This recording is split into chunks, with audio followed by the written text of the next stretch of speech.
Get ready for the countdown. 10, 9, 8, 7, 6, 5, 4, 3, 2, 1, 0. It's still real to me, damn it.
Live from my parents' basement, this is the Still Real to Us show, available for download at wheelhouseradio.com and wrestlechat.net. I am one half of the Wrestling Podcast Tag Team Champions of the World. I am Jeff Peck, joined as always on a week-to-week basis with a man that is controlling the South right now in the palm of his hand.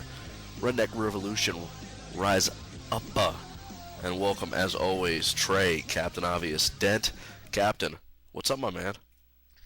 Oh, not much. Just surviving a beautiful, sweltering day here in the South. This is definitely an overall and barefoot kind of day. Now, I know, since you brought up, I know we typically don't get into debates or discussions over whether this is a wrestling podcast. Typically, Captain and I do our weather podcast when we just do The Sun and Us, is what we call it. Our weather podcast. That's a week-to-week basis. We haven't released it yet. It's in the fine stages. But anyway, Captain, you complaining about the sweltering heat here in the Northeast, at least in my section of the world, New York City area, we have more days of rain than we do sun. It almost feels like Seattle, Washington. So even though you're in a humid area right now, gotta admit, man, I'm a little bit jealous of you.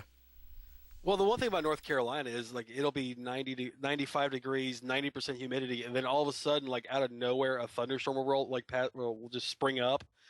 And every time it happens, it freaks my daughter out because the last time it happened, we walked outside and the sun was out and shining, and it was pouring down rain on us. And she was just so confused by the fact that the sun was out and it was raining. You know, I still get confused by that. I was at a Yankee game a couple weeks ago, the first part of June, and it was beautiful out. It was sunny, but it was raining like a son of a gun. So was that the bondage game? That was the bondage game. And if you want to know what Captain and I are talking about, as always, listen to the Bauer Show Monday through Friday at 97.9 ESPN.com. I don't give away free radio. Duh. Captain, lots to discuss this week. Episode number 123 for June 21st, 2012. Currently, as we record this show, there is no, while there is a fill-in or interim general manager, there is now no regular general manager for both Raw and SmackDown, as John Laurinaitis has been fired.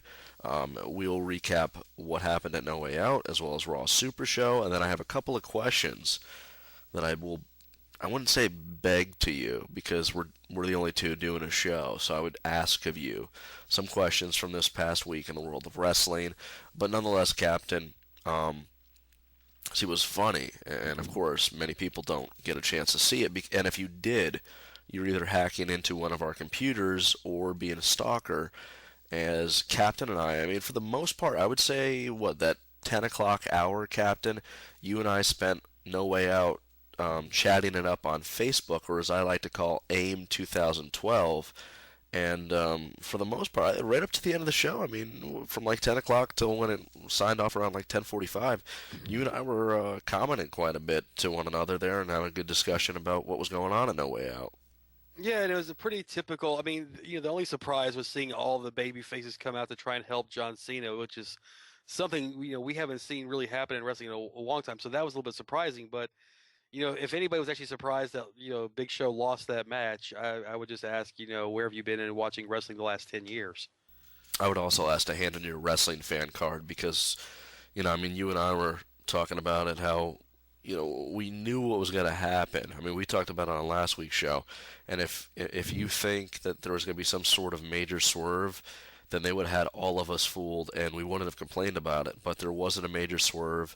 There wasn't even a likely swerve of like maybe Vince McMahon turning his back on John Cena. Instead, Cena gets the victory. All the faces come out. I mean, that was a pleasant surprise. But, I think one of the things that WWE should do a better deal of is news got out like 2 weeks before this match even happened that John Laurinaitis' role on Raw was and SmackDown was just going to be listed as like an assistant to the board of directors or something like that. He wasn't going to be in the general manager capacity anymore. There was grumblings in the backstage area that leaked out to the dirt sheets that he was going to lose his job, and I say that in our world famous SRTU air quotes, as general manager of both Raw and SmackDown. So, in that sense, while I love a good spoiler, Captain, I feel like that if WWE puts out those type of spoilers, the least they can do is swerve the entire audience, especially those who read the internet or listen to podcasts like us on a daily basis. More often than not, I would call those fans diehards, and they didn't capitalize on it, and I really felt they should. And what I thought was funny is, as you and I were chatting away on Facebook, or AKA AIM 2012, you and I were like pitching any type of swerve, and anything that you and I were talking about was least likely to happen in the fullest sense.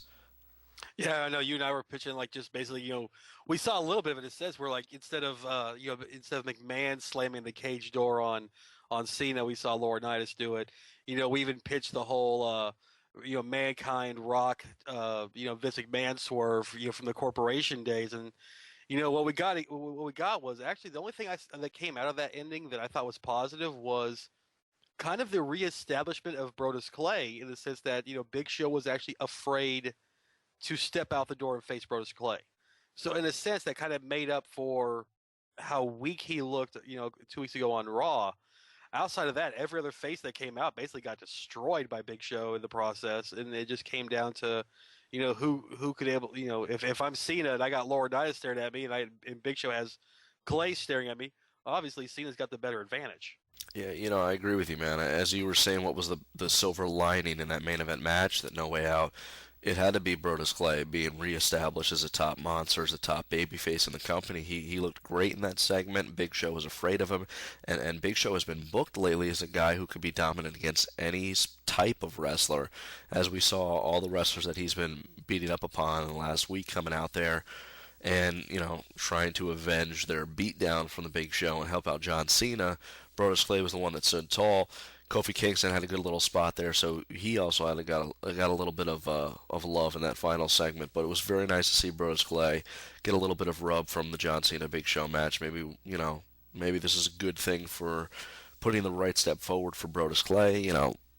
Who knows? I mean, I've really enjoyed Brodus Clay's work, and he's just fluctuated up and down since he debuted back in December, January. So that was a good part of No Way Out.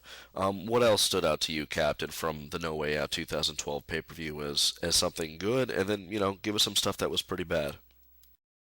Well, I mean, I'd say there was like 7 matches, 8 matches. Only 3 I thought were actually really good, and one's kind of iffy. Like I thought Sheamus Ziggler was a good match, not a great match, but Sheamus gave a lot of props after the match to how good Dolph Ziggler is and how close he is to actually breaking through. Christian Cody Rhodes, a very solid match, back and forth. You really we called Christian getting the win, but there were times in there that you had your doubts.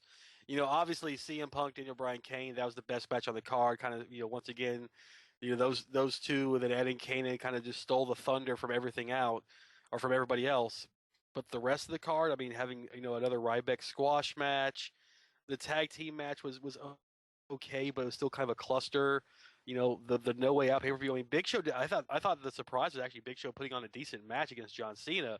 The internet fans for the last 5 years have complained about seeing Show in matches, and You know, he did a really good job in that cage match, which is hard for a big guy to do, you know, without just looking like a plodding idiot.